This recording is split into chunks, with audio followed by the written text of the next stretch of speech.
Well, welcome back. Well, I'm here with Dr. Adam Beret with UVH, and we're talking about a topic. I mean, yesterday everyone's talking about how much they love their pets, but feeding them is obviously something that we have to do, but feeding them the right food can be tricky. Absolutely. And do it every day. Yeah. Right? Do it every day. Everybody has to eat. It's just like us, and golly, it's a confusing industry, isn't there? There's so many advertisements, there's so many things, there's so many different claims, but pet food's come a long way. And I think understanding the nutritional needs of our pets, just like ourselves, has come a long way. So 20 years ago, dogs and cats were getting scraps, right? They're getting just the leftovers, and they didn't live as long, and they succumbed to more diseases and different things like that. So in the last 20 years, it's come to where, hey, food is a big part of keeping your animal healthy. Yeah, I mean, it can be tricky. You know, as a pet owner myself, you get overwhelmed on the aisles of what's actually the best, and then different phases of life that your dog or your cat may be in. What do you feed them? Right. So what is the best food? You know, and that is something that there's a key to that. There's a trick, and it's AAFCO, AAFCO, and this is a nonprofit organization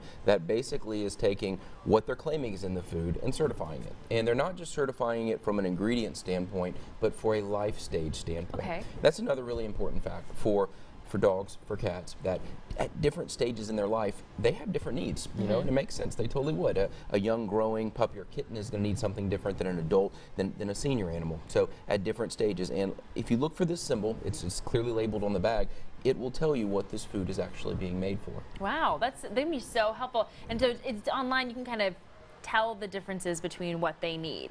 Absolutely. And so, is there anything to not look for, or something that could be maybe a warning sign, or how do you know you need to change the food or something? I think so. So within the pet food industry, with the big scares, with the toxins, with the things that were coming in and actually poisoning our pets a few years ago, you need to watch for that. And the American Animal Health Association will send out tweets, will send out on their website to where you can actually see, hey, what's being recalled, what is there. But I think the big thing for that is to look for these bigger companies that have more stake. Look for these companies that are doing the research. Look at the research into the food and make sure that's there and you have that backing. The other thing is, what if your pet's sick?